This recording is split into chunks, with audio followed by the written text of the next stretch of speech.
Welcome to Facts TV News, where everything is true.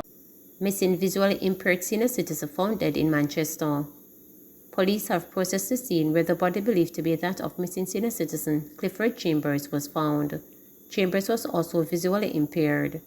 His body was discovered in bushes in Silent Hill near Christiana shortly after midday on Tuesday.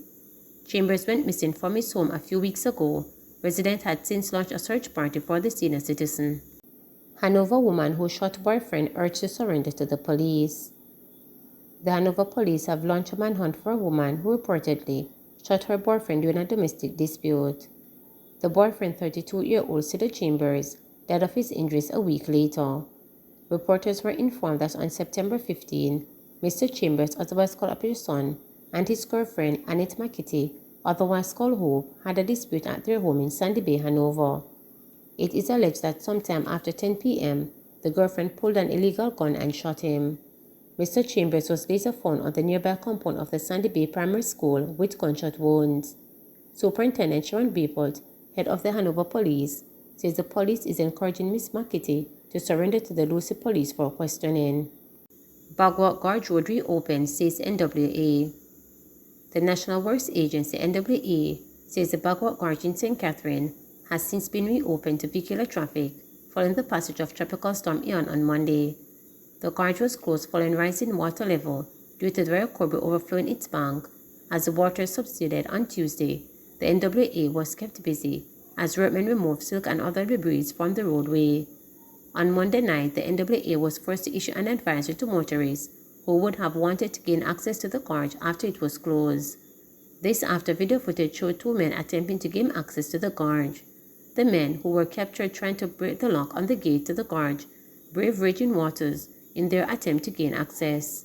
Meanwhile, the flash flood warning, which was in effect for southern and northern parishes, have been discontinued. Serial fraudster sentenced to 42 months in prison.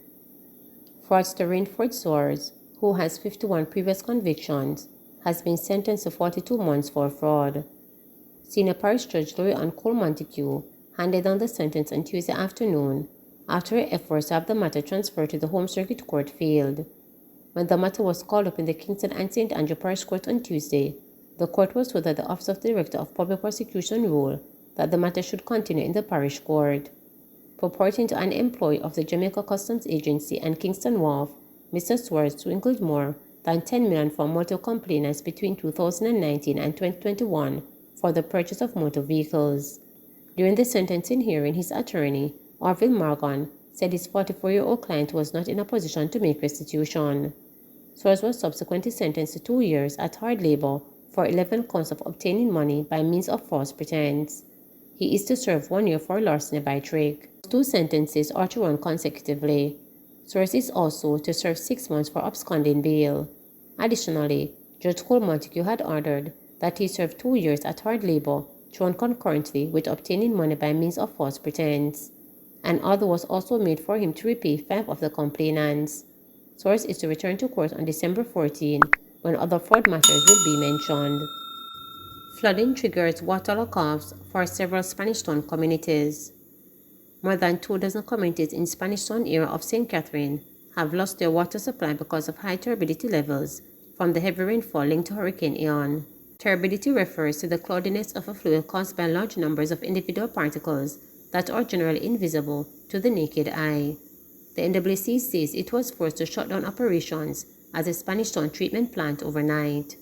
As a result, communities supplied by the plant will experience low pressures or no water at all. The NWC says once the conditions are favorable, the necessary remedial activities will be carried out to facilitate a restart of operations and water supply distribution. Areas affected include Spanish Town, Westmore, Hampton Green, Lakemore Gardens, Newton Avenue, Nugent Street, McCoy's Land, Mayfield Meadows, McQueen's Avenue, Job Lane, Whitewater Meadows, Heartland, McCook's Bend, Leven Gardens, Sydenham Gardens, Wedgwood Gardens, Dean Housing Scheme, Hopedale Housing Scheme, Old Harbour Main Road, Horizon Park, Sydenham Villa, Comarty Grove Housing Scheme, Bays Road, Homestead, Lucky Glaze, Cross Road, Phoenix, Inglewood Garden, Civil No. 2 Housing Scheme, Southpan Housing Scheme, and the Nupenholden Housing Scheme. PNP calls for immediate allocation of funds for drain cleaning. Opposition spokesperson on local government and sport, Natalie Garvey, is calling on the Minister of Local Government, Desmond McKenzie, to provide all municipal corporations with adequate funding for the PRF to clean drains and address other municipal infrastructure in the wake of the flooding from Hurricane Ian. In a release on Tuesday, Nita Garvey claimed that in July, the ministry asked the municipal corporations to establish a drain cleaning program for $600,000, which she says has not been funded. This program, she added, should have been funded by PRF allocation set aside in June and September. Although September has not yet ended and funds were not yet ready, it was important that block drains be cleaned as the Atlantic hurricane season is now at its peak. Drainage failure and improper infrastructure were the leading causes of much of the flooding experienced by communities and roadways on Monday, the opposition spokesperson said. She further argued that Minister McKenzie had declared that parishes were ready for the hurricane season, yet no allocation was made to municipal corporations ahead of the season. The situation must be remedied without delay, as drain cleaning will minimize the impact of flooding from the already undersized municipal drainage system, Nita Garvey stated. According to Nita Garvey, her survey of municipal corporations indicated that only 2 were able to be doing cleaning, utilizing emergency funds allocation. In calling on the minister to intervene immediately, Nita Garvey stated, "It is important that the Ministry of Local Government provide the money promised in July, assist the municipal corporations in conducting preventative work and put parishes in a better position to manage the rest of the hurricane season and respond to resulting emergencies."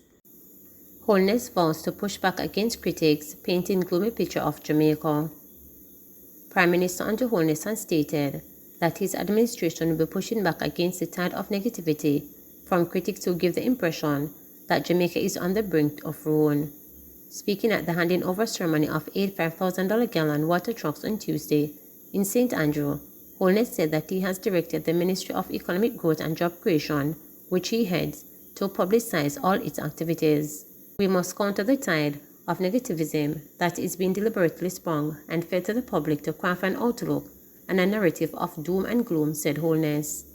Holness said that it has become routine in the last 4 years for our weather system to affect Jamaica, and each time the government has responded. What has happened?